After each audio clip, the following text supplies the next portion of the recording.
And now, welcome back to Zoom Back Camera, the online film forum for the Browning Cinema. And at the outset, we have something we like to read. And read it I do in order to make sure I do say what I mean. During these uncertain times that removed us out of the physical Browning Cinema and into a virtual one, our thoughts are with those battling the virus, battling isolation, battling precarity, and battling the fear inherent to this moment. And alongside that, we want to extend our thoughts and appreciation to first responders, medical professionals, grocers, public transit workers, childcare workers, and anyone else on the front lines. Zoom Back Camera is a very small thing to offer, but we do hope these conversations about movies we love will buoy your day and continue the education, fellowship, and dialogue with which we like to bracket our films in the Browning Cinema. Also, we like to say hello in the Browning Cinema and shake hands. Feel free to do so in the comments, and along the way, leave any questions you might have, comments in the chat. I have it open. It's on a delay, but I'll try and incorporate that back into the conversation. And with us as guest curator tonight, we have Dr. Darryl Heller. Welcome to the show. Hello, everyone. Hey. Professor Heller, can you tell us a little bit about yourself, who you are, what you do? Sure. So as many of you may know, I am the director of the IU South Bend Civil Rights Heritage Center. I'm also an assistant professor in gender and women's studies at Indiana University South Bend. The Civil Rights Heritage Center is a vibrant community hub that really focuses on education, culture, and activism in addressing issues of civil rights and social justice, broadly speaking, that affects not only the South Bend, Michiana community region, but also we're not unique. So what we're addressing in terms of those issues are also bigger issues that are affecting people in communities in other parts of the country, and I dare say other parts of the world as well. And if viewers wanted to learn a little bit more about the work you do, a website or a good way to Google and find you all? Yeah, absolutely. You can find out what we're doing. And of course, we, like everyone else, are, kind of shifting, given the current healthcare issues around the coronavirus virus. But you can find this at crhc.iausb.edu to find out what we're doing, kind of a calendar of events. We have a number of community forums and town hall meetings that are happening virtually that we're co-sponsoring with other local organizations. So you can find that information there as well. And subscribe and get updates. You have a newsletter as well? We don't have a newsletter per se, but we do, and you can find all this information on our website, again, crhc.iusb.edu. That includes podcasts. We do have a series of podcasts because one of the things we do is capture the voice of local activists, those particularly from the African American and Latino community that have been active in social transformations here in South Bend. Thank you for choosing Boyz n the Hood. I really look forward to chatting about this. Oh, sure. Because this is a movie you love, I like to ask your first experience with it. Do you have memories of when and where that happened? First time you saw the film? Yeah, this film had a profound effect on me. I mean, I saw it as an adult. I was living in New York, doing political work. I think at the time I was actually organizing around a youth program and working to build an independent third party called the New Alliance Party. And so part of my job was actually doing a lot of street work. I was doing street work and raising money and talking about democracy and protecting our youth, particularly youth of color. And a friend or a colleague who I knew well, we worked together, but we weren't hangout buddies per se, but we were working buddies. And we decided to take an afternoon break and go see a matinee. And we went to see Boyz n the Hood. We'd heard about it, had seen the reviews, and wanted to experience it for ourselves. So it was one hot, I forget what time of year, but in my memory of it, because I saw it in the theater. Yeah, it came out in July of '91. I remember being hot. Yes, we went, and part of why we went into the theater to get out of the heat, because we're doing street work all day. So let's take a 2-hour break, man. Yeah, get your 2 hours of air conditioning, if nothing else, right? Yeah, absolutely. Well, I'm sure we'll get some of your memories of watching it infused in our conversation. So we'll go ahead and hop into the movies. So it begins with an unseen drive-by. We just hear it. Sound is something that's crucial throughout this movie, and Sure. it's diegetic, but located off screen oftentimes. And we get a very strong statistic. 1 out of every 21 Black American males will be murdered in their lifetime. And then another quote or statistic, most will die at the hand of another Black male. Mm-hmm. How do those stats ring out to you today? This is a reality from many in Black America. And some of the questions is like the disproportionate murder rate that statistic, gives some preview of. And, the fact that most Black men will be killed or shot by other Black men. I mean, there's many ways that can be interpreted. And so one thing I'll say about the movie, because this will come on throughout our discussion, is for me, I saw this as a very realistic film. And very painful in kind of some of the realities that it was portraying, because how many things can get twisted or kind of interpreted. It's as if Black men killing Black men is an anomaly and something that is personal, deficient in Black people. I guess that's the way I would want to describe it. But it's like a lot of folks talk about is that, well, sure, people tend to kind of commit crimes against people who are around them. And there's a lot of other ways we could talk about it that I think are important, probably beyond the scope of our discussion for this film. But the historic inequities and disparate economic opportunities that have forced particularly communities of color into poverty, and then therefore into alternative economies or kind of off the grid ways of living that generally perpetrate those kinds of interpersonal reactions to one another. But it's grim and it needs to be addressed. Still, I mean, what was true in 1991 is still true today. There's a disproportionate disproportionate amount of violence that happens in communities of colors. But the important part, I think, in extending that conversation, is to not relate as if those communities are deficient in any way. Mm-hmm. They're dealing with context, with circumstance, with structures, with institutions. Yeah, it makes it so directly interpersonal that has a way of locating it there potentially, right? As opposed to superstructures, which right. There's some real stuff going on that makes that the case. It's not yeah. So then we pop into South Central Los Angeles in 1984. Yeah. We get general, there's these kind of thrown out witticisms or nuggets of wisdom that the kids have heard and re-expressed. For example, a bullet don't have a name on it. Yeah. And we're dealing with, we can see right off the bat, a very realistic picture, but it is fun to see moments where there's playfulness with the film. If you remember the Reagan Bush, with the bullet shots and the 3 posters. But for the most part, we're dealing with a movie that is very realistic. And one of the first places we get plopped into is the educational system, with a white teacher leading a classroom of people, I think, completely of color, majority.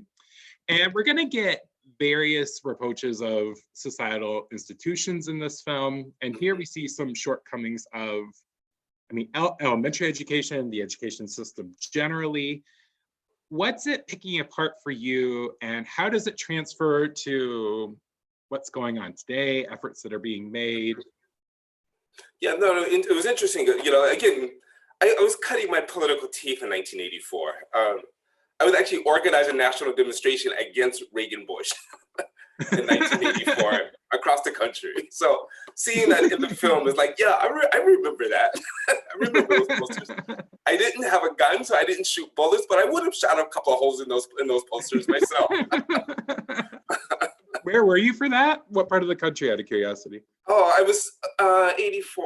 I was in DC. I was living in Washington, DC. I had just gotten out of college and had moved to begin kind of learning how to do political organizing at that point. And so there was, you know, again, a long story, but yeah, that's kind of what I was doing in 84. And so, but also was also very aware, you know, kind of again, having been I was a young adult at that point, and very aware of the deficiencies in education that I had received in primary school or grade school, you know, versus what I had begun to learn in college.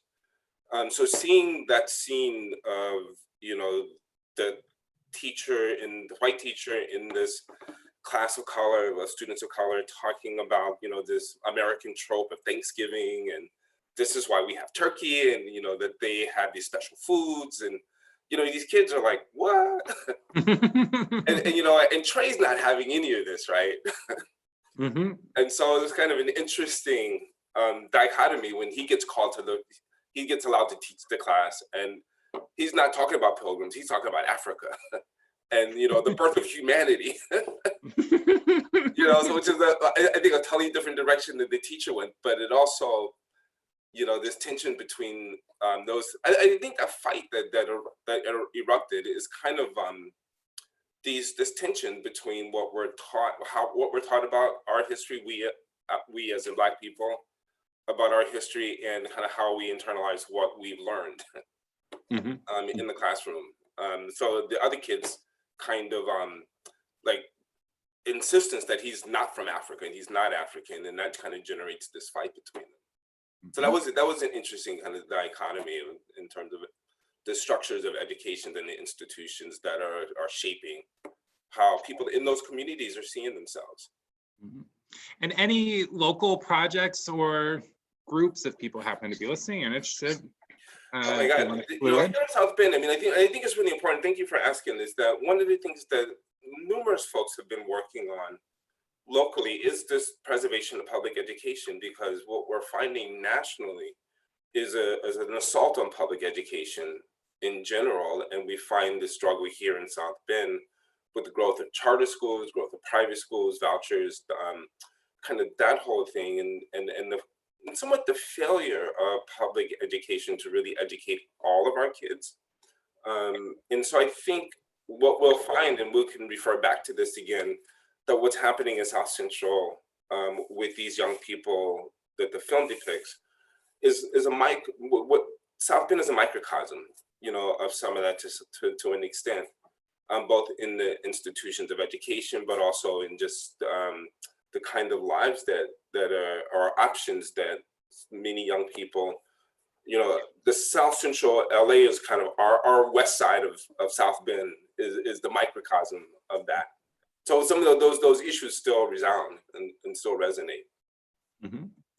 And then as a result of the fight, we get a suspension, a dreaded call to mom. Oh my God. Angela Bassett is not the person you want. Have you, this is always a great one, right? Have you ever gotten that call? Had your mom ever got that call about you that you had to drag yourself home and like, oh my God, I know I'm gonna get it? I never once had a detention. Okay. We did get in trouble once for prank calling though. And that was a heavy slap. So thankfully, no, never quite like that in elementary school. In part because like the sword above my head. Yeah. You knew the consequences, right? Oh yeah. And no like formal contracts or that, you know, were signed, but close there too. We didn't need to articulate exactly what was going to happen, I guess. And I thought it was interesting that Trey's mom had a contract. You know, this clearly was not a one-off with No. Trey. Oh, and he describes himself as a class clown, I think. Yeah. So you'd think that this probably isn't their first run in.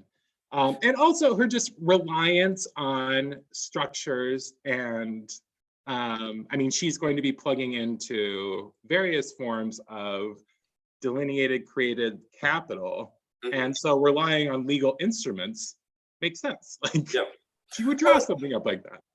Well, and again, one of the ways that schools, are this conflict in schools is that it seemed to me, and even my first seeing, and certainly in my subsequent watching of this film, that one of the things going on for Trey is that he's bored. Like he's a really smart kid, and this teacher is just kind of filling him with this stuff that is not truth or interpretation aside, is just not challenging. So as the class clown or troublemaker, I mean, that's an expression I think of him not being pushed to his full potential. And I think that's part of what his mom is, is like sending him to his dad is like, maybe you can learn something else, in a different environment. And that's what we then do. Riva meets with Furious, and we see his new home, and we meet a young doughboy who is incredibly charming to me. I like the Beat It shirt. I like the hat. The Michael Jackson thing was good. And then Trey is then, I mean, after Furious offers money to the other kids to rake leaves, he makes Trey do it for free. What childhood chore did you hate the most? Oh, exactly that one. Leaf raking? Leaf raking, yard work. I was just talking to my partner the other day. It's like, I hate yard work. And this is the one thing my dad would set us up, and we will procrastinate as long as we could. But we knew that before, and even if we kind of procrastinated until after dark, it was like, you're not going to bed until that lawn is raked, man. So I more than once did I rake leaves in the dark. The cover of darkness, they can't tell where those leaves are. Right. But it's one of those things, you better get it as well as you can, because the light of day is going to show the deficiencies. And so there's still a consequence and price to pay. Then Trey is taken into Furious's home, which is really at bachelor pad levels. That tub is disgusting. He's got the weightlifting set in the living room. And in many ways, it's similar to what Doughboy talks about in prison. Like Furious has books, a weightlifting set, and has that kind of contained space. Right. And we get, at that point, a twist on kind of the orphan plot, where you have children and adults who are pushed together, who need to navigate relationships, that allows for a lot of education on both sides of them. And did you like the introduction to Furious? Do you think he's portrayed evenly well? Like initial reactions to him, how he's presented? My initial reaction was I was a little frustrated with him because he didn't have well, even with the leaf raking, and certainly as a dad now, and I have a son. When my son comes and a chore like that comes up, it's something I would do with him as a way of bonding. And I was really kind of surprised that Furious, for all of the clear love that he has for his son, and as smart as he is, but he's still kind of old school in many ways. I kept thinking, I was like, that would have been such a beautiful moment if you rake the leaves together. But Furious just kind of leaves him out there all day by himself, and I get that he's kind of teaching him there's some important values that he's really trying to instill in Trey. And he's doing it he's doing it in a very male kind of way. Yeah, he said it's the king and the prince. It's a hierarchical relationship. Hierarchy. You're the prince, but don't forget who the king is. Yeah. So he does prop him up. Yeah. But he stays above them. Well, it's also, he clearly, because Trey stays with him on the weekend, but yeah. So I wasn't clear. The bathtub was like, man, that was. How do you get it that cruddy in the week, man? Not raking leaves. Furious wasn't doing that. Furious must do a lot of weightlifting, man. We then get a, a really tense moment where there is actually a home invasion that occurs. Yeah. And there's tension because you worry that maybe he's confusing Trey, who's going to the bathroom, as a burglar, but ultimately not. Oh my God! Just for that moment, that's like, please don't shoot your son. That was a real tense moment there, for real. Yeah, and it's knowing that like John Singleton started this as like a summer of '84 like script. You almost can see the arc of a short film that could have ended there, right? Yeah. But then the cops come when they're late, and we get the lack of awareness of a Black cop who's very central here. Something's wrong, and it's too bad you don't know what it is. Says Furious. Generally, what have you noticed is lacking or positive step forward with cultural or other various sensitivities with police forces? And this could be, at the national level or here in South Bend. Well, I think this is the other big another institution that's kind of depicted in this film, right? The educational system with the grade school at the beginning, and now the police as as a social institution, and particularly the dichotomy of race in the policing. And so John Singleton very clearly chose a Black cop and a white cop, a salt and pepper team, we will call them. And it's the white cop that's actually being courteous and respectful, and it's the Black cop that comes, no respect. He's eating his food. He's and then he kind of talks about putting Black people down. And kind of one of my reads in that film, and I think that this is true today in many institutions. The saying is that for Black folks, you have to be twice as good to get half as much. And then for the police, and a lot of Black folks would say this, is like, I'd rather get beat up by a white cop than a Black cop, because the Black cop has a lot to prove to his white colleagues, and so he's going to kick your ass even harder. And so that's kind of how I read the scene with the Black cop. Is he's in an institution where he whatever his beliefs is, but he also has to prove himself more, or feels that he has to prove himself more, so he's going to be harder on the people in the community, so that he can get his cred internally to the police force. So that's part of how I saw that. And Fury is not going for it, not giving him that, because that's it's messed up. Yeah. Messed up on multiple levels. Yeah. The social circle of Trey then builds up, and we have entry into Doughboy and Ricky's home. And we get the a Stand By Me reference when they're on train tracks walking and going to see another dead body. You like how the childhood friendships and interactions with older children are framed, especially now, that much further away from childhood, or interacting with children more often? Yeah, I mean, I really love the relation. I love the relationships of Ricky, Doughboy, Trey, and Chris. Like they, like those kind of childhood friendships. And I think this tension of how I saw it in the film is these kind of still relatively innocent kids, but they're quickly, reality is beating them up all over the place. I mean, they're going to see a dead body after all, right? But then they have these older kids who's clearly not clearly, but older teenagers that are part of a gang perhaps, and just out to, harasses them.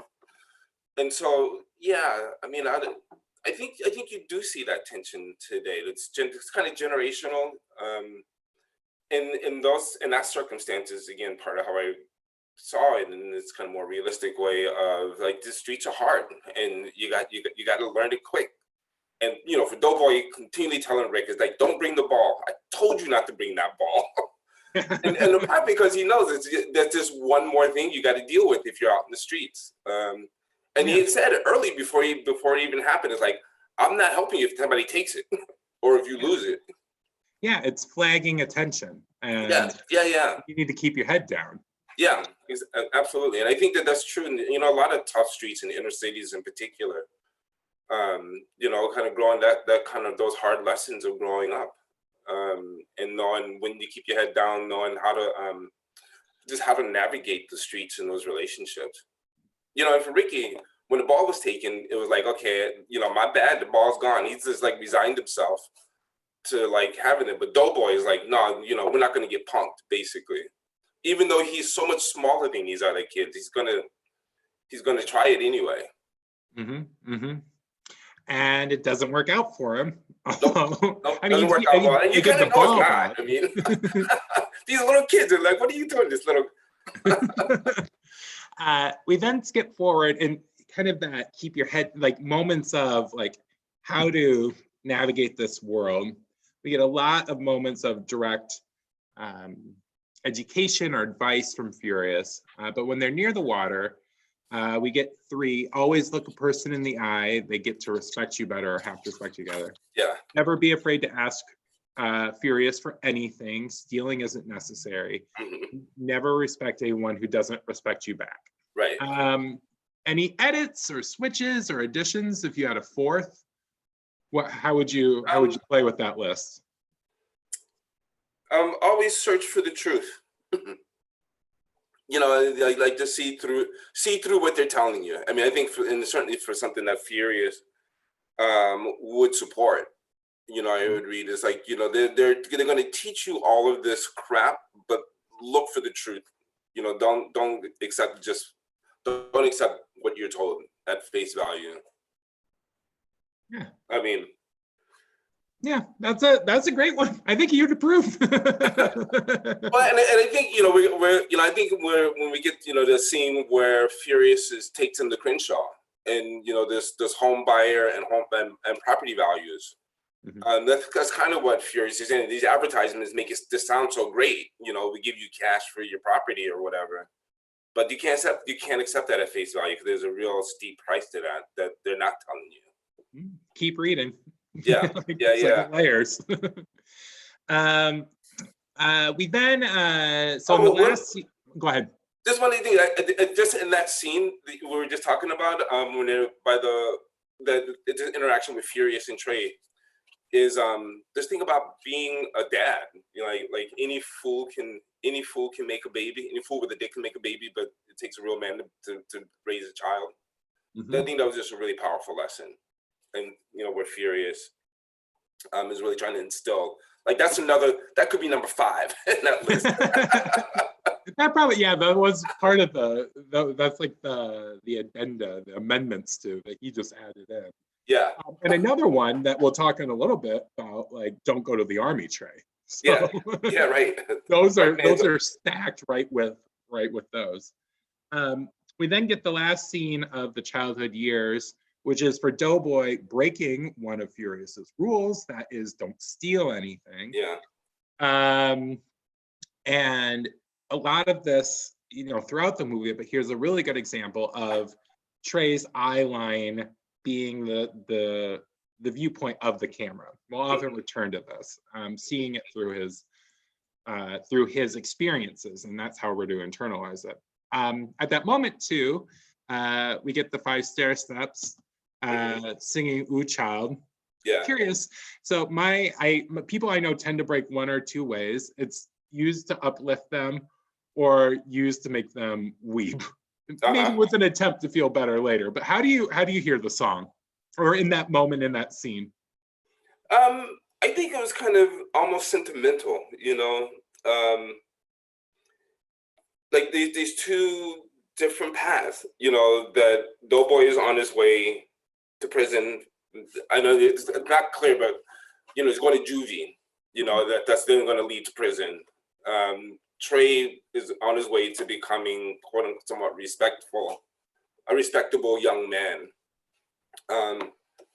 And so the question of, will things get easier and how and for who, you know? And so I think that's one of the things to look back on.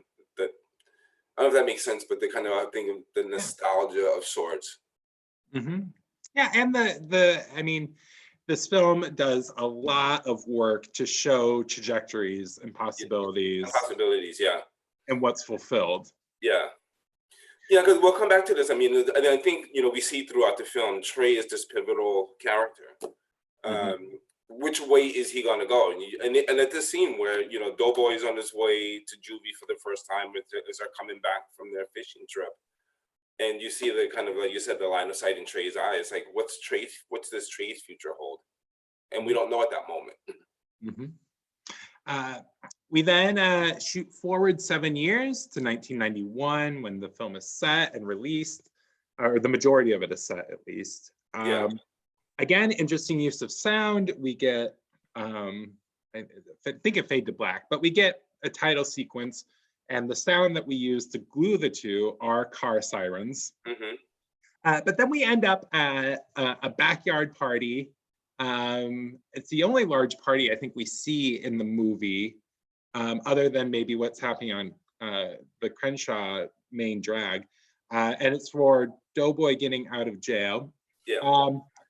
There's so much going on in this scene. Anything register for you differently that you saw, like what you recognize maybe, or parts that stuck out to you? Well, the part that resonates, and it's all kind of both triggers some of my memories of going to a house party, man, and both, most of my friends didn't go to jail and come out, and so that wasn't particularly my experience, but I've been to a lot of house parties, and of course, the guys checking out the girls and, being all, what's the word, machismo about it, it's like, and kind of bragging, and also, what's interesting into the dynamic and relationships of the guys teasing each other back and forth, which is kind of what friends do. This is kind of one of the ways you express your care for someone, is actually, on the outside, it may look kind of rough and put down, that kind of teasing, but it's really kind of endearing in some ways. So a lot of that back and forth, and seeing that dynamic between Doughboy and his crew, and Trey comes into it, and and what I learned, and this is what struck me, and I don't think I picked this up in the first time, is that over the years that Doughboy's been in and out of jail, Trey and Ricky have become best friends, and that's an important part of the story that kind of clicked in a different way, that their relationship is an important relationship. And you begin to see that for the first time in this scene, I think. And when they are ribbing each other, I don't know the exact language, but I do like how when they'll say a fact and there's a way to essentially say you're stupid for not knowing that. It's not like personal, but the way like younger people often do, which is just like, you need to know this. Underline it, and like the reinforcement for it is like, you need to know what blowjobs are going to do in terms of STIs. Like, I think it was really important, both for John Singleton and the period in when this film was made, that AIDS was very, very, very present on everybody's mind, and AIDS has shifted. And so I'm glad you mentioned that, because I'm seeing it again and being reminded that it was at this point in the early 90s, late 80s, early 90s, that the AIDS crisis was shifting from the predominantly white male gay community to being much more prevalent in communities of color, and particularly around drug use. I mean, IV drug users and women were one of the fastest growing populations of new HIV cases in this period. I think that's probably still true in some ways, but that's some of the work that I was doing in the mid 90s was around HIV and AIDS, the late 80s, early 90s. And so that really resonated, and them really kind of pulling each other's coat on that. And you're furious later, talking to Trey about having sex, and it's like, make sure that did you use those rubbers I gave you? It's not just about not getting someone pregnant, but it's about not catching a disease that can kill you. And the Doughboy actually says in that scene, it's like, when you can get AIDS by getting your dick sucked, you'll be dead in 5 years. It's one of his lines in there. And Dookie looks up and like, for real? I like you brought up Dookie, and that's the thing. He's like, I didn't know that. Now I do. Right. So I do like two things going on. The Dookie has the customized name branded Dookie shirt, Right. and Chris has the Yo, I'm Chris Right. shirt. Did you ever have a Darryl shirt, a Heller? I must say I did not. I must say I did not. I was never a fashion guy, you know. So actually, as a teenager, I think I wanted to be, but we didn't have the means to actually be able. I didn't have the means to pull it off. Mm-hmm. And Mm-hmm. certainly as an adult, I was not into fashion. So, you know, kind of how you see me dressed today in blue jeans and a t-shirt, that's been my uniform for a very long time. So as a non-fashion guy, thoughts on the store for me was Chess King at this point. Okay. Like it could be the Southern Hills Mall as it was for us, or Fox Hill Mall for that. That iconic tray, yellow silk, black with the heavy pleated pant. You never waded into those waters? I did wade into them as a teenager, but by the time this film came out, I waited and then gotten out and dried off. But I did that, you know, when Trey walks into the party, for example, and my first thought was like, man, that's one loud shirt. Yeah. And he knows it. He knows it. He's peacocking. So then Trey leaves to head home, goes about saving a kid in the street, brings the kid home to a mother who has drug addiction. We get to see basically 4 models of parenting, I would say, or 5, and this is the one we get the least of. Yeah. But thoughts on this woman who's kind of the stand-in for the ultra negligent parent?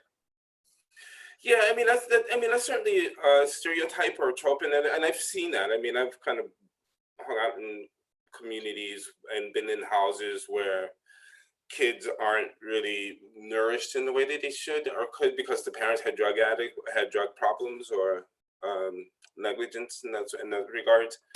So yeah, that's a pain. That's just painful, and I think that you know, for Trey, you know, knowing exactly what the deal is, he sees the little kid, he picks it up, takes it to his mama, tells her to take care of, you know, to not let that kid out again, and the mom just wants drugs, you know.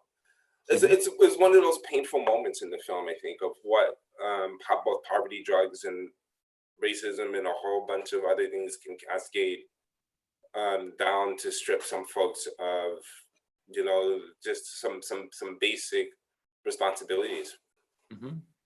That again, I mean, it's really kind of important, I think, to, you know, and I think this overall in the film, you know, it's not that those are real, and that's true, that this kid is in danger and maybe needed to be removed, but also to be very measured in our blame of the mom. Like, what's the conditions that's producing that? You know, so that for me, that's something I always come back to. It's like, what produced that? And it's important that we not lose that question. And the fact that, I mean, it is somewhat relocalized around her drug use. Yeah.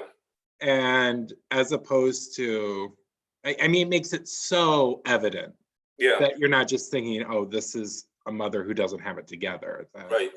You know, the drugs are the issue, which again is simplistic. Like, drugs are the issue for various reasons, but right. Well, and you know, but think about the scene where when the young Doughboy and Ricky and their mom, you know, and with her rollers in her hair, and you know, she's yelling at this is when they're on their way out to see something, or maybe this is when they're going out to the train tracks. But she's yelling at them, and you know, the language she uses, and I've heard this language in communities, that just sounds painful. You know, like, how can you call a 3-year-old a motherfucker, you know? Or, you know, but that's kind of what people are working with. And I think it's similar to this mom in the scene we're talking about with the drug addict, and her kid just kind of slips out. And it's complicated. And is very quickly then foiled with Furious's parenting, and we get him updated. The house is a little more together. He's I didn't go, I think of them as Zen balls. That's what they're called Yeah, when you yeah, buy them that's at what I like think about them Spencer too. Gifts. Meditation balls or whatever. Okay, yeah. And he like you can already see him like in like proto Morpheus mode, Right. as someone who is zoning in.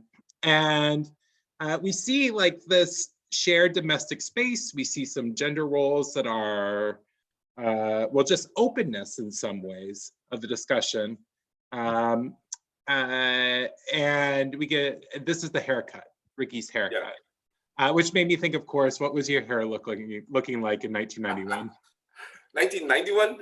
Mm-hmm. 1991, I had dreads already. Oh, okay. At the beginning of dreadlocks. Okay. When I was their age, though, I had a fade. You know, I alternated between a big afro and a fade.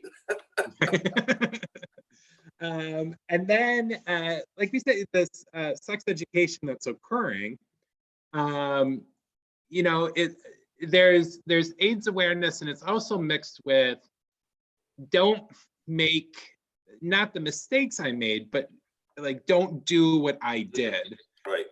Which is a really interesting thing for me, that sex education is framed in this like parenting style, like learn from what I did, I'm glad you're here kind of style.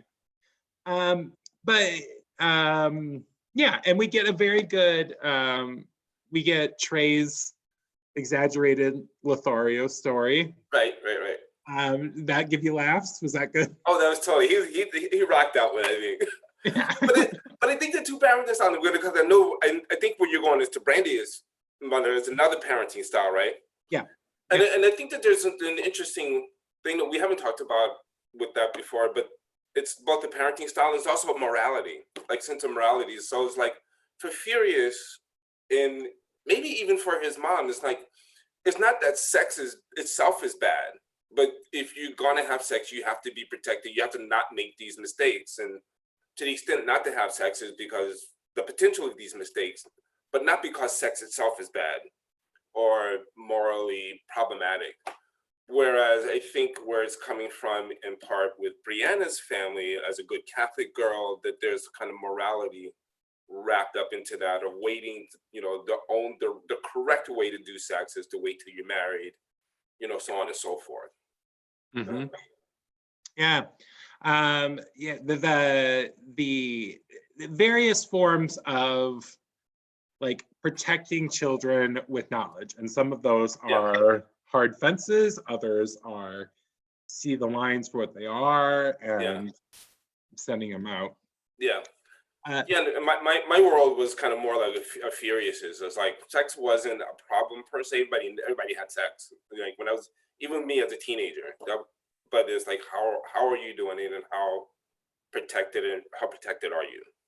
Mm-hmm. Primarily when I was a teenager, it was pregnancy, because there was nothing when I was a teenager, there was nothing you could get that we knew of that you couldn't get cured from. Yeah. Yeah. But you know, in their age, you know, it's the double whammy, right? It's like you don't want to get pregnant, but you also don't want to get AIDS. Yeah, and so this is roughly the moment I'm starting to get sex education. This comes out when I'm going into 4th grade. Okay. And so it's before like Jocelyn Elders, and there's that backlash to sex education. So we kind of slip in, and yeah, it was funny because in the difference just between like 4th, 5th, 6th grade, and this is also colored by the sex abuse scandal in the Catholic Church, and just how sex education was kind of removed from schools. How you just saw it like changing to the Brandy mother style, like just don't do it. Right. Abstinence. Yeah, that was the way. You know, and it's also very, very anything for Brandy and the parenting style is like, what do you give your child to have the best chance of success? And so Brandy's mom sends her to Catholic school and instills with this morality, because if she gets pregnant as a teenager, she's not going to finish college, and she, you know, whatever opportunity or chance for upward mobility is just going to get dashed, and you kind of get into that same rut and cycle in the community. there's so few ways out of those cycles of poverty and, oppression and whatnot, that the parents just want to give. And Furious and Brandy's mom, I think, are the two that really clearly have a pathway that they want their children, that they're really trying to instill in their children. The other two parenting styles, like Ricky's mom, Ricky and Doughboy's mom, who kind of tells Doughboy, is like, she said something, I forget exactly what it was, but it's like, you're going to jail, something about going to jail, and it's kind of as normal. It's like, that's just going to be what your life is there, kiddo. Yeah. Well, yeah, he's generally the, just like, as you have a golden boy, sometimes in order to keep the mud off your knight in shining armor, you need a foil, sling it to the other person. And so he gets that. And like well, we'll get to it in a little bit, but that you see that like at the highest moments of drama too. So we get a montage where we see how Trey and Brandy have to navigate faith and relationships. Doughboy is navigating the streets, like conquering crime after the necklace snatch. Ricky is running through pads. We're showing very clearly their worlds. And then we get to a recruiting visit by USC. And I really, Louis Crump's like, this is the recruiter. I ended up watching this scene twice because I was like, oh, I want to like see exactly what's going on with him. And if anything, it exposes Ricky's lack of awareness about college, although he has some general outlines. Thoughts on how, particularly in this era of like Kaplan and extreme preparedness and the industries that are created around getting into school, like how does that hit differently? What kind of awareness is there for, or isn't there that we maybe assume? Like how does that run through for some of the education projects on which you're working? Well, I mean, I think those kind of tests, standardized tests, are just such kind of in some ways a class-based thing. I mean, like I personally culturally biased, except for math, because that's universal. Right. That they are too. I mean,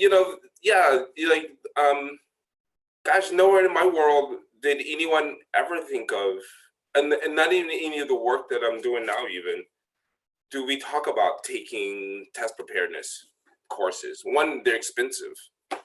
And two, it just doesn't, it just never entered the radar in one sense. Yeah, so I don't even know how to answer that.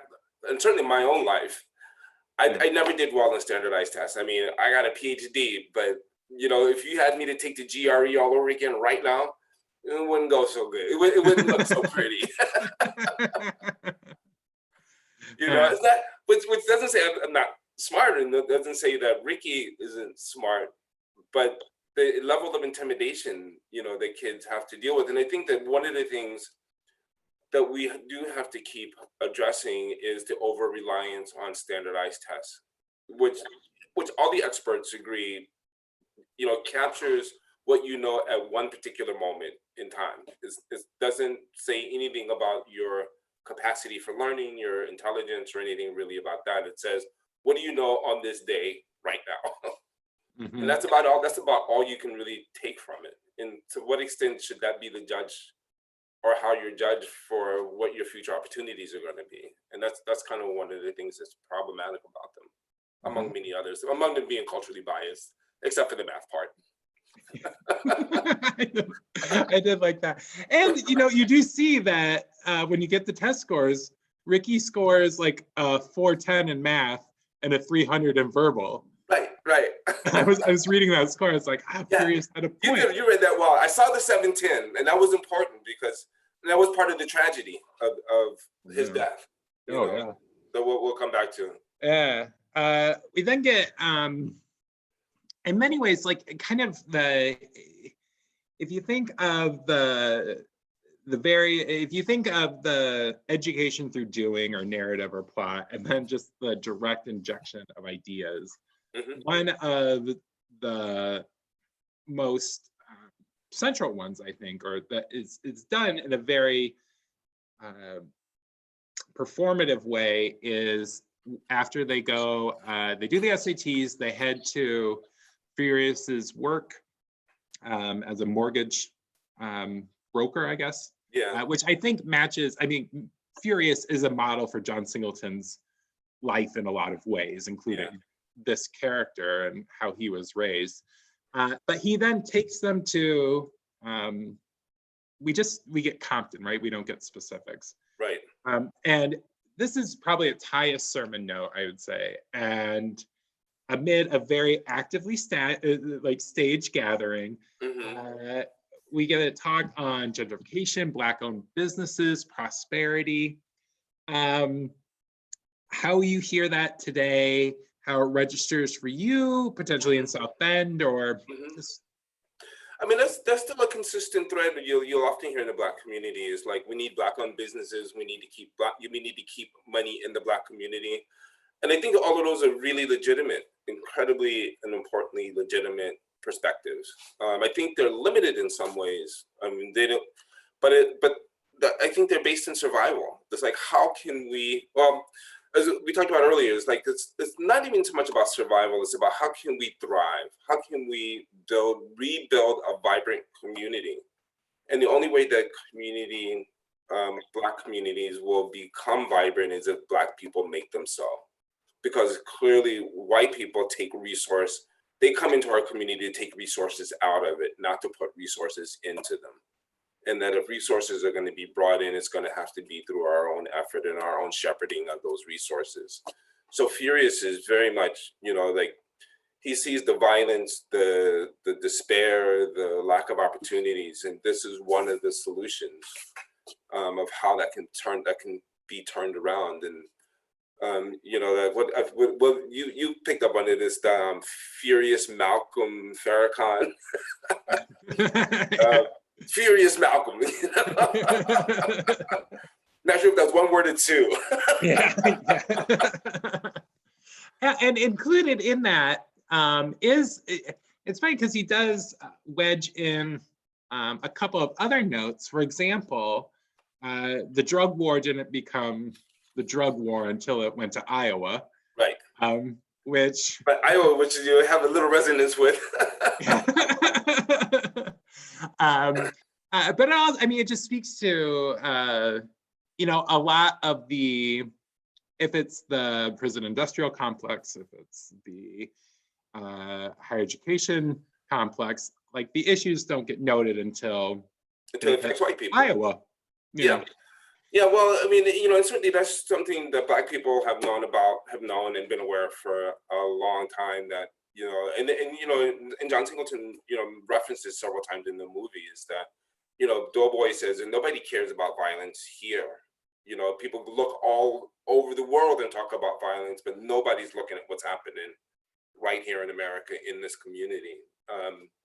And then it's kind of the abandonment of Black America and the kind of roping them off from the rest of America, and whatever issues are affecting those communities don't become national issues until they affect white people outside of those communities.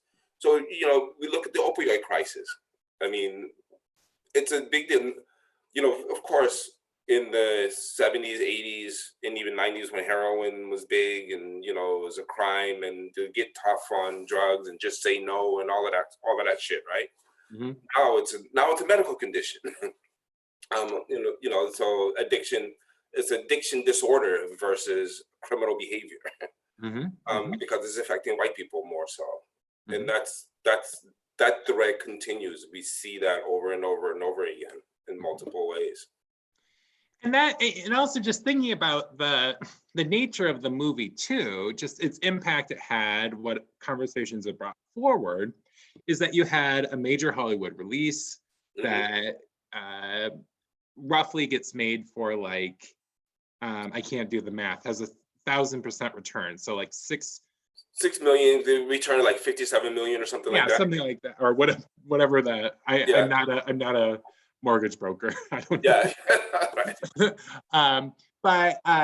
But with that, I mean, this is a movie that, fourth grade me in Iowa saw. And so it does bring the issues that it's saying and delivers them to white America through a Black director, a Black cast. Right. So even the studio system, which we actually had Morris Chestnut Skype in and talk about this movie at one point. He plays Ricky. Right. And he said, you know, for the studio, you know, they don't see black, they don't see white, they see green. Right. And you know, that trope and that fact, I guess. Yeah. But this did push out the message and re-articulate it, reframe it compared to just like 60 minutes scare pieces. So yeah, and it wasn't what was that Scared Straight, you know. So I think Scared Straight came out around this time, but you know, but the way of addressing Black deviancy, I mean, I guess maybe trying to address it, but I think again, what this film overall really, for me, really struck me, and it was like a gut punch of just naked reality, like, and the painfulness of what that reality looks like for way too many of our youth, in particular youth of color in inner cities like South Central or Compton.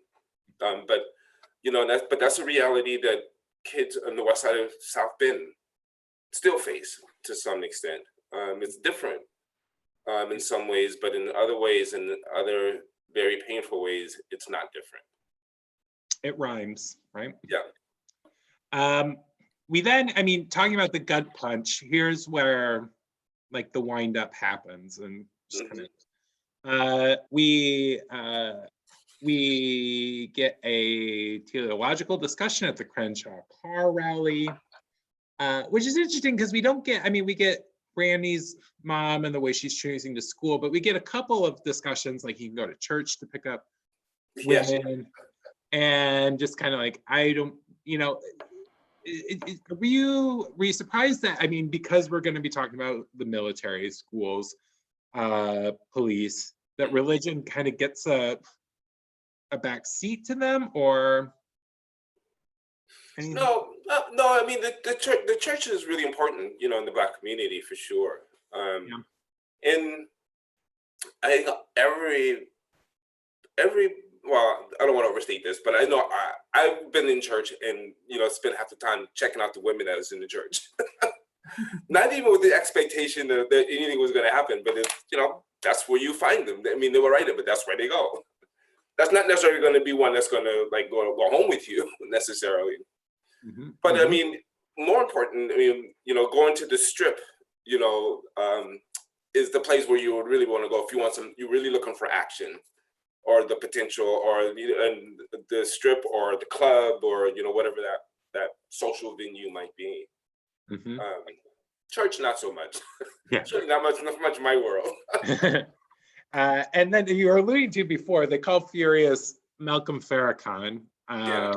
It's a nice, a funny mashup of kind of a, well, just just pulling thinkers together. And I was just curious, you know, in 1991, if you remember, like, who were the popular intellectuals who you were reading, or who did you gravitate toward in this moment? You remember? Yeah. Karl Marx. Yeah. Those are certainly two. Yeah. In terms of Black intellectuals, I mean, Cornel West was someone I was reading for sure at this point. Is he at this point like on TV? Does he have a popular persona in the early 90s? Yes, he does. I think in the Black intelligentsia for sure. Race Matters was, and I forget exactly when Race Matters came out. It came out when it might have come out a little bit later than that. So it might be a little bit later than this film. It was in the 90s for sure, though. But, you know, Malcolm was still very present. I mean, and certainly for me, the work I was doing was very political work and organizing, and so, which is why Marx-Lenin, I was a Marxist-Leninist at that time. But reading things like from Che Guevara, We're really kind of trying to understand how the structures of society work so that we could figure out how to dismantle them and then rebuild them in a way that was humane and humanistic versus capitalist and destructive. Mhm. And so I was reading any and everything I could that was supportive of that. Reading a lot of poetry, Sonia Sanchez, Nikki Giovanni, those kinds of poets. That was really important. Then leaving the rally, we get well, they get pulled over by the cops. Alongside, it's cut with Brandy hearing gunshots and being upset that she can't study, and these frustrations boil up in both Ricky and her. And the police intimidation here is, again, almost played like a pantomime villain of sorts. But thoughts on how it happens more quietly or invidiously, or like how we became aware of implicit bias, what's being done to help people understand that in the police force, or? Well, it's an ongoing issue. So, the way it plays out often is through the profiling, through profiling young Black men in particular, but Black people in general, and then the kind of treatment that you get once you're stopped. And it's really clear, like, every Black parent has a talk with their son at some point in their young life, the talk of how do you carry yourself if you're stopped by the police. And even in cases where I've been stopped by the police and they've been really lovely. I mean, they've been really respectful to me. But there's always the knowledge that it could go the other way at any given moment.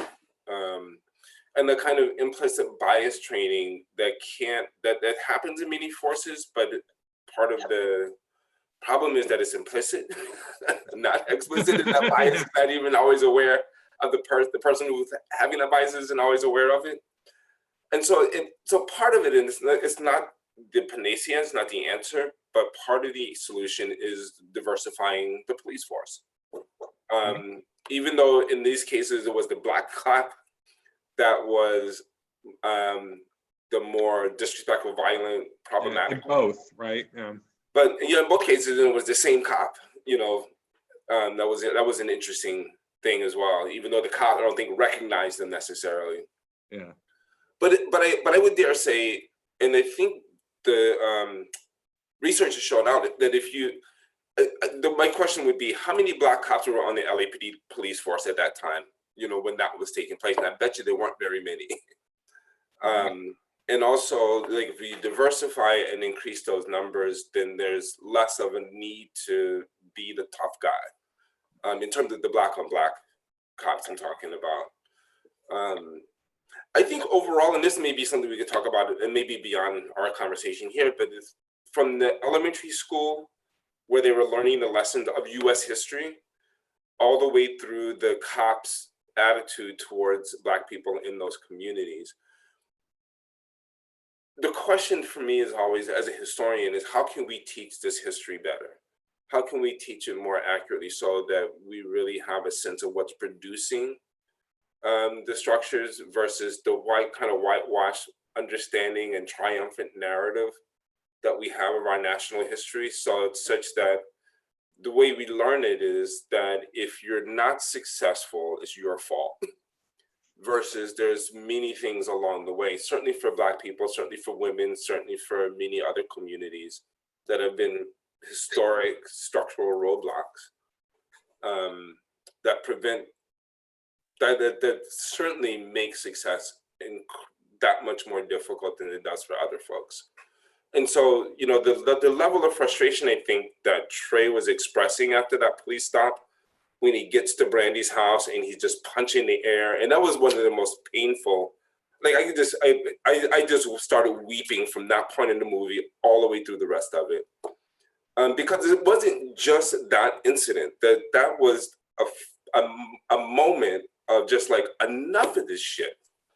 that he'd been carrying that kind of trauma, his entire life, and that this was just one moment that pushed it over the edge.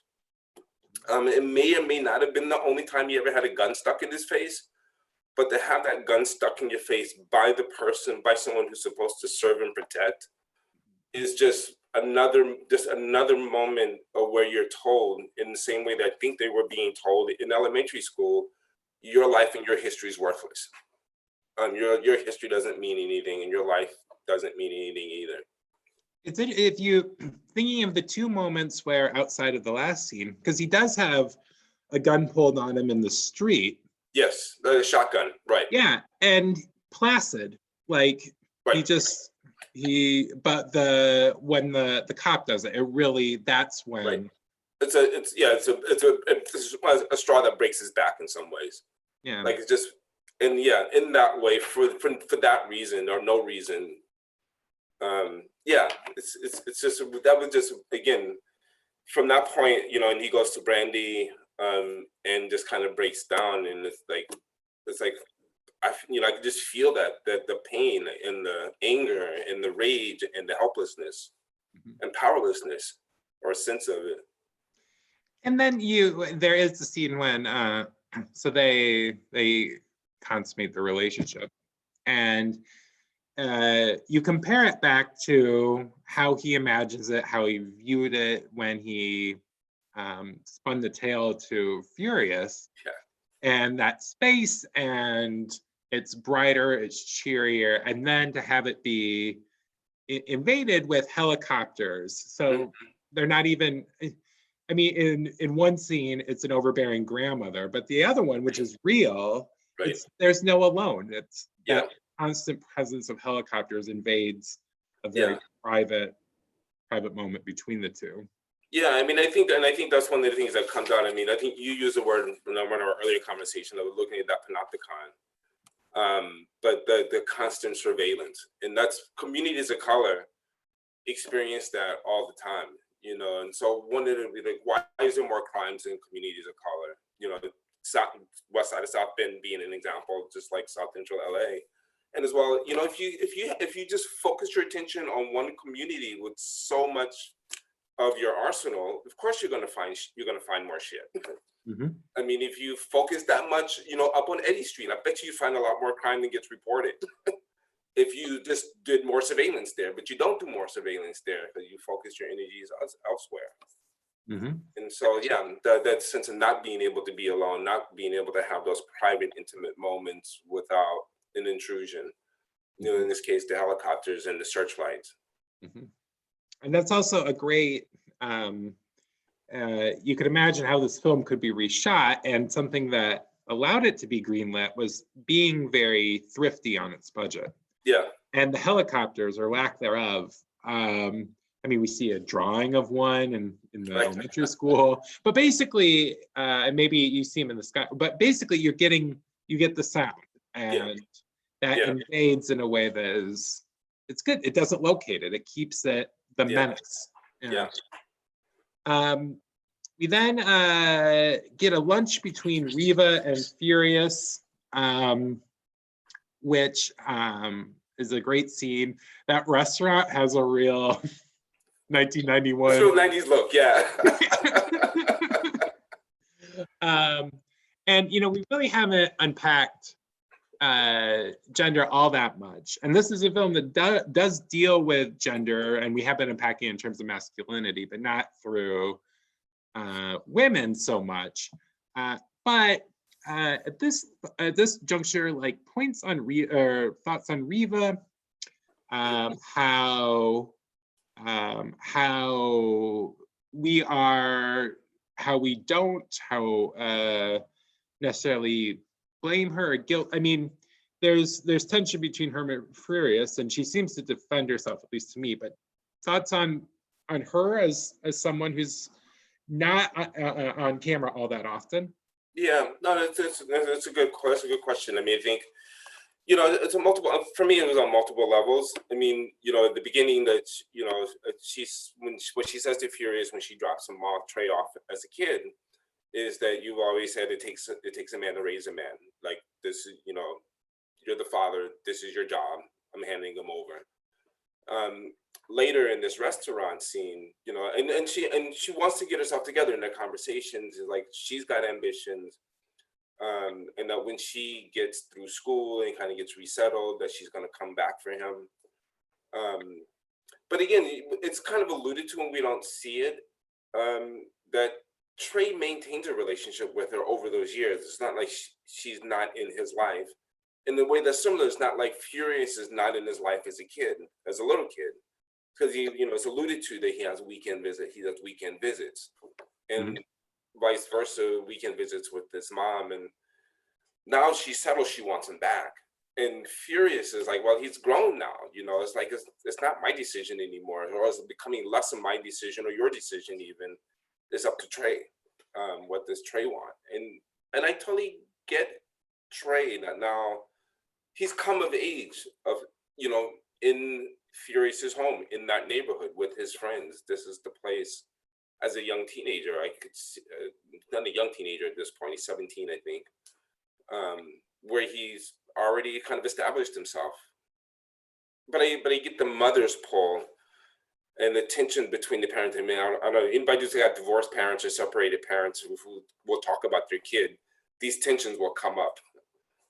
So I don't think that there's anything unique about that, but I think it's also important to give Reva the credit and the acknowledgement of her doing what she needed to do for herself. And I think that that's really important. And that, you know, because so many women are told you have to sacrifice everything for your kids to your own detriment even. And, you know, she's able to not do that because of who Furious is, because of who she is, that they've navigated that. In a way, I think that ultimately that Trey has gained a lot from. Yeah, that between the two of them, I mean, like you said, they probably don't have tensions, but they both want the same thing. Yeah. Like the general trajectory is, you know, you either go to army, you go to prison, or prison/die, or you go to school, and he's going to go to school. Like, yeah. This is the pathway, and so there's no mixed messages there. Yeah. Of those options, we then actually see Ricky and being, I think, in the haze of disappointment over the SAT, and watches an actual like army recruitment ad. Yeah. And to that, you know, Trey re-articulates to him like, this is not the way to go. Right.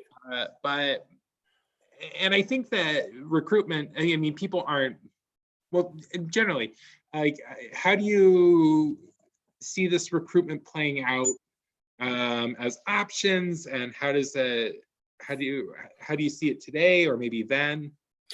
Well, certainly, I mean, pretty much every male in my family joined the military. Like, I was one of the few males that didn't, and it was mainly because I'm hard-headed. Versus there's no other explanation for it. Yeah. But it is a real option. I think it was from me and my high school cohort. Probably the vast majority of Black men in my high school cohort joined the military. Just kind of as a matter of being, you know, it was a job, it was secure, it was training, a skills training. Some made careers out of it, some did 4 years and got out, some got kicked out. You know, there's a whole range of their relationship or experience with the military. But as a norm, it was pretty well accepted that that's a pretty viable option. And I think it's sold in that way. You know, and again, you can feed it all back into the kind of self-fulfilling cycle or prophecy of sense of inferiority, like Ricky not believing he had what it takes, and had never been told even what college was about. You know, like the question even with the recruiter is like, what do you mean? What do you mean? What am I going to study? I'm going to study football. that's why I'm going to college. Is that people go for other reasons? You know, and because that hadn't been part of his worldview. And it, you know, in the same way the question you ask about Kaplan, right? Like our test preparations. It's just like one part of the world. And so, but the military and the army is, and that's always seen as an option. And it is what Fury says about why he joined the military. It's like he had a kid, he didn't have a whole lot of alternatives. So it's like, okay, I'll join the army and go to Vietnam. And he saw that as a mistake. It's not the best way to go, but it was an option for him, and he did exercise that, and he had the experience enough to know that there's better options out there, and he didn't want that for his son. He wanted his son to go to college and have better opportunities. And we then see that, these were questions were sadly, or not, as we get the very iconic moments, of both in the alley or being pursued by the rival group, and then Ricky's death and mourning in the home. Of these like very iconic moments, were there anything that you remembered in seeing the first time or watching again where it's like, I forgot about that, or oh dang, I didn't quite see that? Or you've seen this multiple times, so yeah, it's hard to say. It's hard to pick those particulars out. But again, I think from the moment at the Crenshaw rally, the car rally, and when the gangs kind of square off with each other, and then Trey gets stopped by the police, and then when they're on the porch, the red car comes by, and it's just kind of a sense of foreboding that this is not going to end well, and that one, the painfulness again, it's not going to end well, and it's going to end the way you would expect it to end, that somebody's going to die, and you don't know, at the moment you don't know who. Mm-hmm. until it is Ricky, and then that's just like a double whammy, right? Because it's and I think the way John Singleton states that, where it's the two players, Trey and Ricky, the two that had the opportunity to get out, right? That had the greatest potential for getting out or together, and both of them, and it's almost like both of them can't get out. Like that's asking too much to have both of them to be able to escape that cycle. So we got to take one out, so the other could make it. But for me, that was just heartbreaking, just so painful that it was Ricky. Because he was just an innocent, right? Ricky, of all of them, even more than Trey, I think, Ricky was just like, I'm just about football and my baby and my woman, man. Yeah. Well, there is something like a simplicity to Ricky, right? Like, yeah. Or immediate fulfillment. Like if he has to go to the bathroom, he'll go to the bathroom. He's gonna scratch his scratchums. He'll scratch his scratchums. It doesn't matter in some way. And he's got, but he's also thinking ahead, because again, the whole point about joining the army, it's not like, because he could have said, well, I'm not going to go to college, so I'm going to sling crack, and that's how I'm going to take care of my kids. But that's not the direction he was going in. Mm-hmm. He wanted to be legit. He wanted to be like above board. He wanted to do this the right way. And he just wanted to do the right thing. He could have done it had he lived, or that door was open. If he scored high enough in the SAT to get the scholarship. Yeah. Well, and then we don't know what the next threshold is in college, how it works out, how it doesn't. But to even have that potentiality, right, and possibility, to have it pulled away just hurts. Yeah.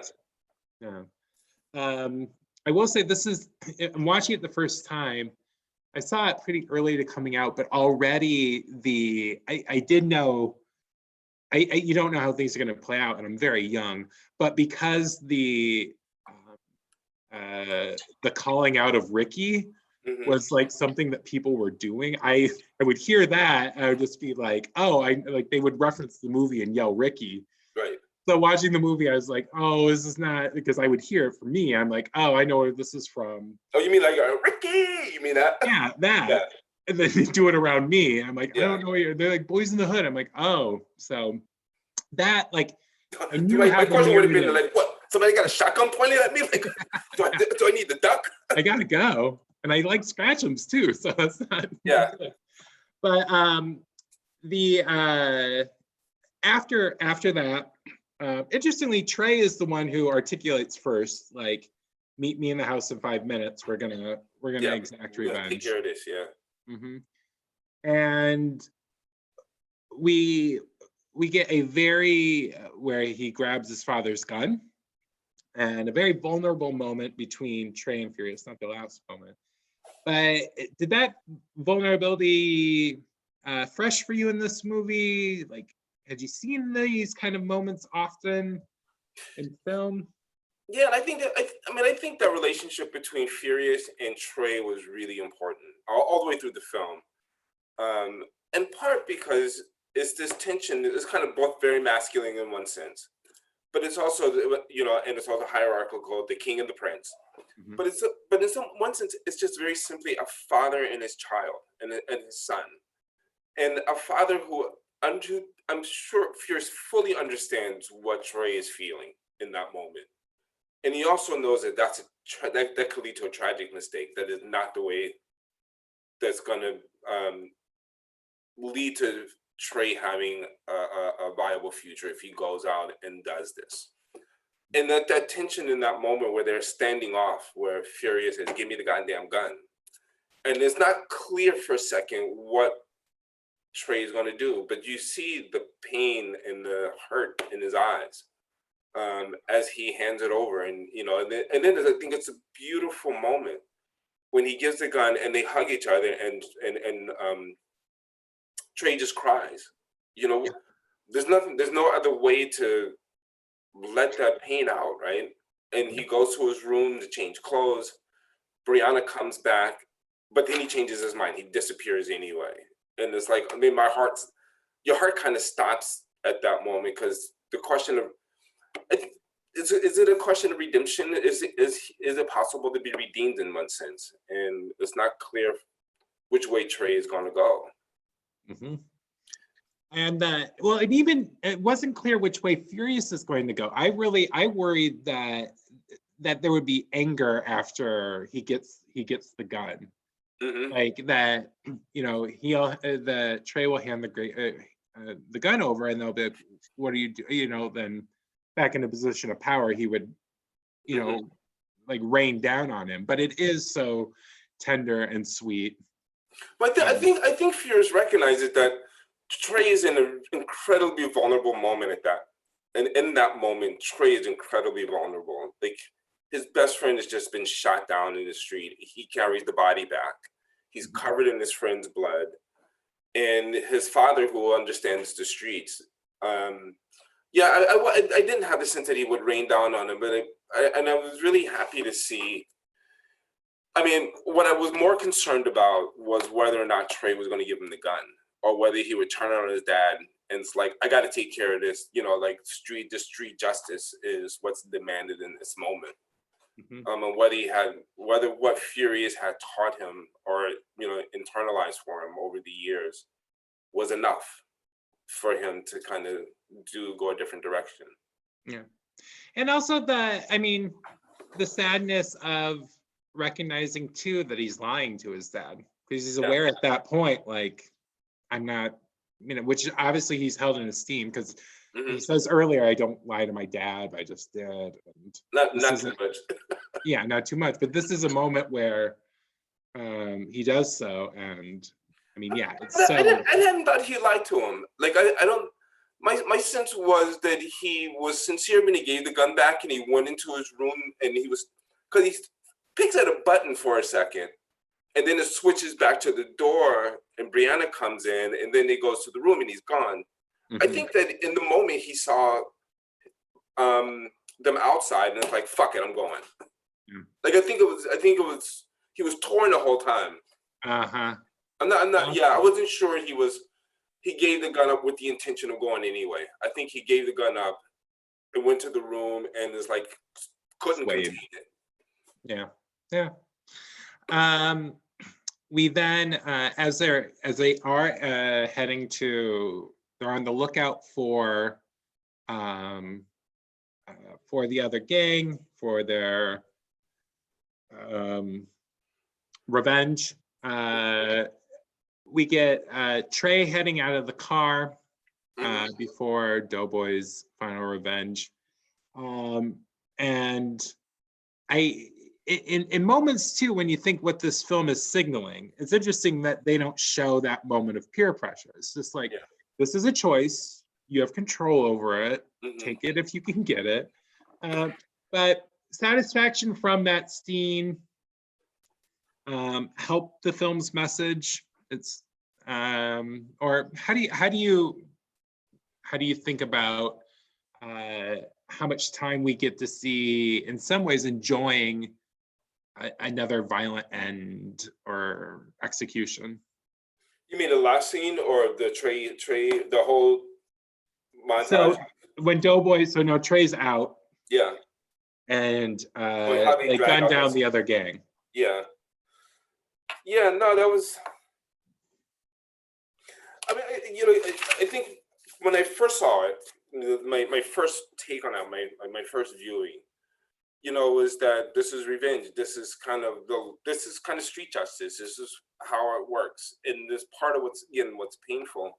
Because I still think that this is true, and still one of the ways I see the film that I felt, again, so intensely affected by, was that for Doughboy particularly, and I think he epitomized that character, that this cycle of violence that he knew in some deep part of himself that he wasn't going to live to see 21, that nobody lives to see 21 in that world. It's this tit for tat, and that's his full reality. So, he's playing his part.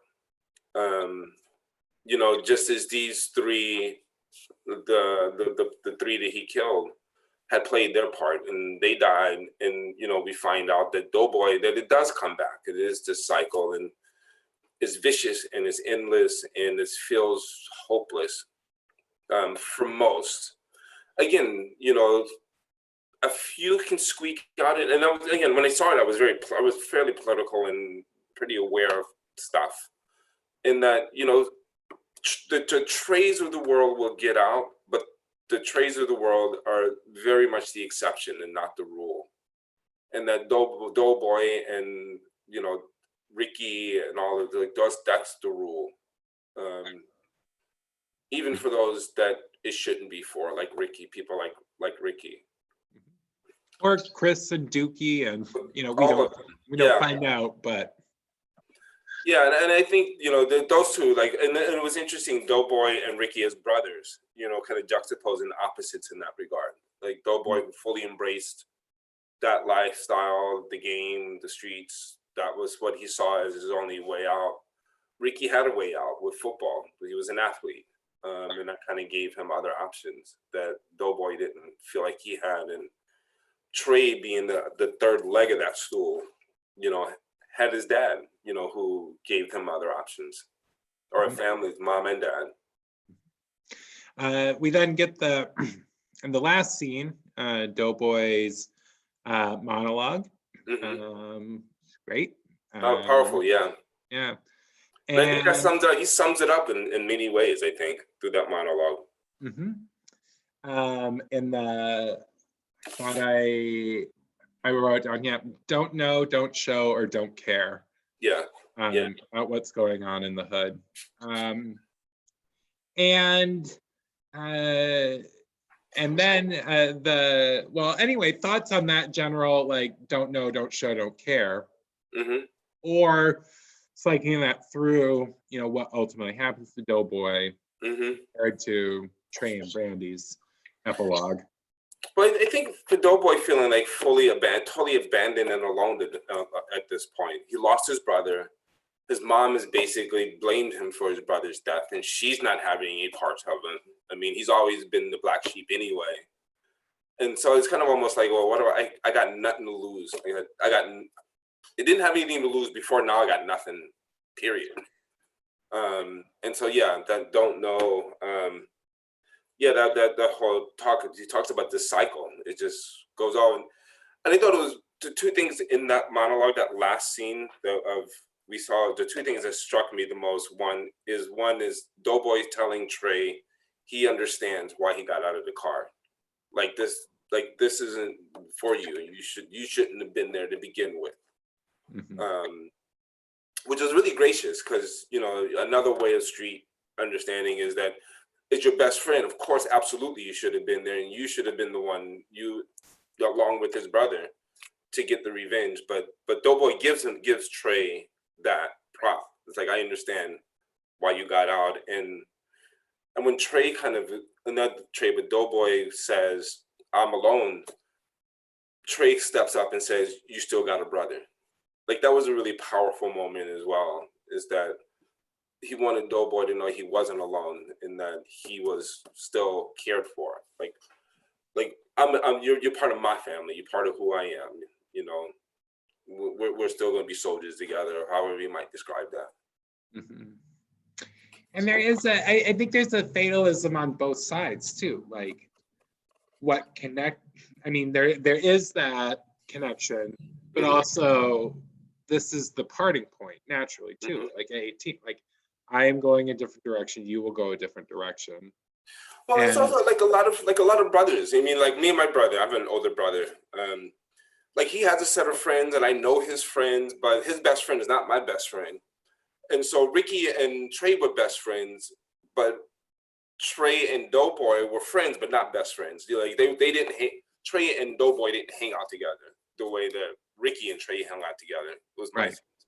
And so, the kind of the acknowledgement that we're all family. That even we lost part of that family, but you're still we're all still part of the same family. I think was an important statement. Yeah.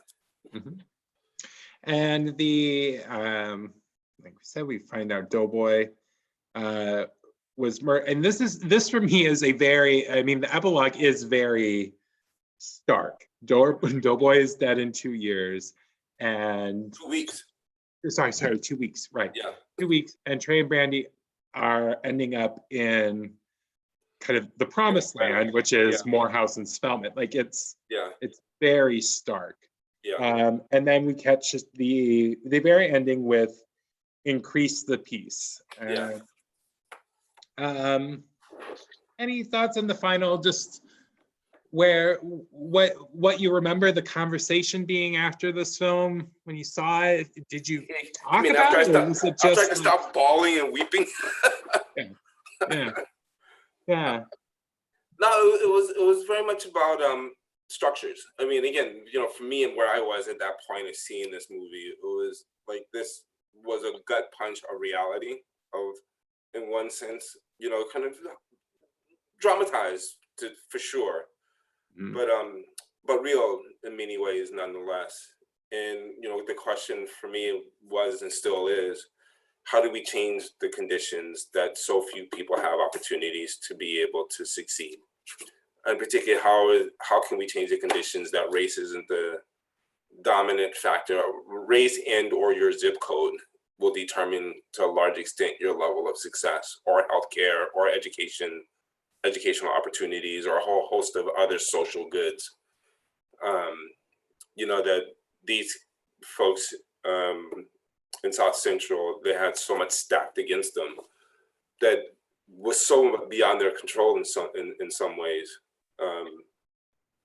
The question in seeing this film, and I think some of the conversation that was generated in circles I was around was, we need to double down and work harder, because that shit needs to change now.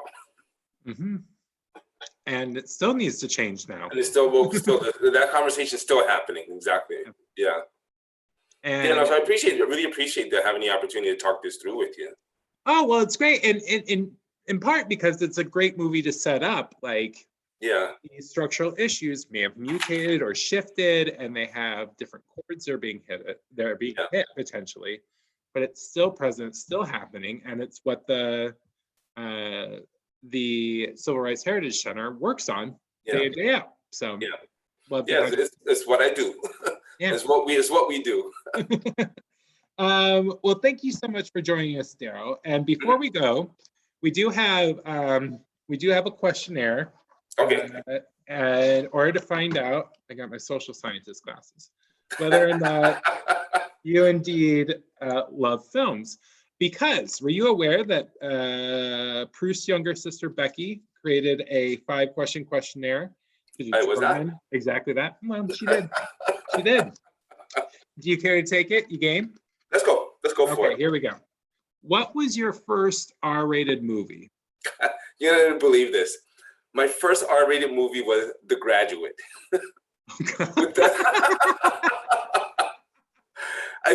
My mom took all 3 of her kids, and I must have been 7, 6, 5. I don't know. I was pretty damn young. Yeah. And we saw it at a drive-in. Yeah, you would have been 6. Yeah. 7. Well, depending on when if you're class of 78, yeah. Yeah, and so we saw it at a drive-in. Did you have any takeaway from I it? had no idea what the fuck was going on. I mean, it was like, whoa, that looked like a breast. It's like, mommy, what are they doing? Yeah, that's one way to get the talk. But yeah, that was my first R-rated movie. Mom would take us to a number of inappropriate movies at different times. The movie you would be most compelled to buy, even though you already may own a copy of it, if you found a copy of it at Pickers Paradise for $2 price point. The movie would be Troy with Brad Pitt. Why Troy? Have you ever seen it? I have, yeah. That opening scene is the best. Oh, the Lancing of the big baddie. Okay. And then halfway through, 2/3 of the way through it, when Achilles kills Hector, but he comes to the wall, and he's like, Hector. that was one of my favorite lines. It's like Ricky, right? Different name. A generation of Hectors. Just they know that call. They know it means bad news. Okay, the best movie to watch on a second date. All right, you're gonna love this one. I don't know where the hell it's going after those first 2. This is gonna go even. This is gonna continue in that direction. Blade 2 with Wesley Snipes. Is that because you watched Blade 1 on the first date? I love Blade 1, man. Okay. Is that your favorite of the Blade movies? Blade 1 was the first. That was my favorite.